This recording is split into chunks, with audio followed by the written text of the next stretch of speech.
नमस्कार। अलका जैन रसोड़ी में आपका स्वागत है। मेरी दादी हम लोगों को जब छोटे थे तो ये पाउडर बनाकर बहुत देती थी। वो कहती थी इससे आँखों की रोशनी बढ़ती और साथ ही चश्मा भी आपका उतर सकता है और ये दिमाग को ताजगी भी देता है। इसके लिए वो लेती थी बादाम, सौंफ, मिश्री और काली मिर्च के कुछ दाने।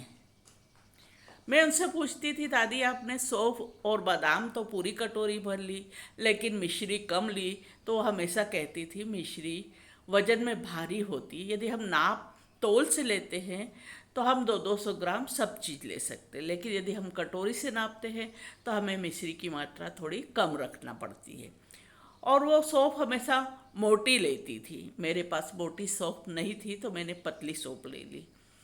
और मैं पूछती थी, दादी आप ये क्या कर रहे हो? तो वो बोलती थी हमें सौंफ की केवल गिरी गिरी चाहिए रहती है और गिरी निकालने के लिए हम सौंफ को कूटेंगे। अब मेरे पास कूटने के लिए कुछ नहीं है तो मैंने सौंफ को मिक्सी में बंद चालू करके पीस लिया और इस तरह से झटक कर सौंफ का छिलका निकाल दिया और ये गिरी गिरी मेरे पास रह गई। और इतना छिलका निकला है, इसे हम फेंक देंगे क्योंकि ये हमारे किसी भी काम का नहीं है। फिर दादी एक बार फिर से सौंफ को कुटती थी। कहती थी सौंफ बहुत सख्त होती है और बादाम मिश्री तुरंत पीस जाती है। तो मैं भी अब सौंफ को एक बार पीसूंगी और उसके बाद बादाम मिश्री और काली मिर्ची डालकर मैंने इसे इस तरह से पीस लिया। अब ये पाउडर तैयार हो गया। इसे हम एक बार फिर अच्छे से मिक्स कर कर एक जार में भरकर रख देंगे।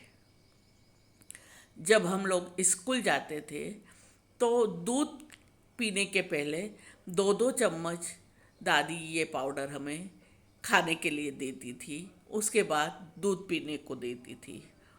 और मेरी दादी पापा बुआ कभी किसी को चश्मा नहीं लगा। ये उनकी रेसिपी। मैं जब भी ये पाउडर बनाती हूँ तो ऐसा लगता है दादी सामने बैठ के देख रही है। आपको ये अच्छी लगी हो तो प्लीज़ लाइक शेयर एवं सब्सक्राइब ज़रूर कीजिए।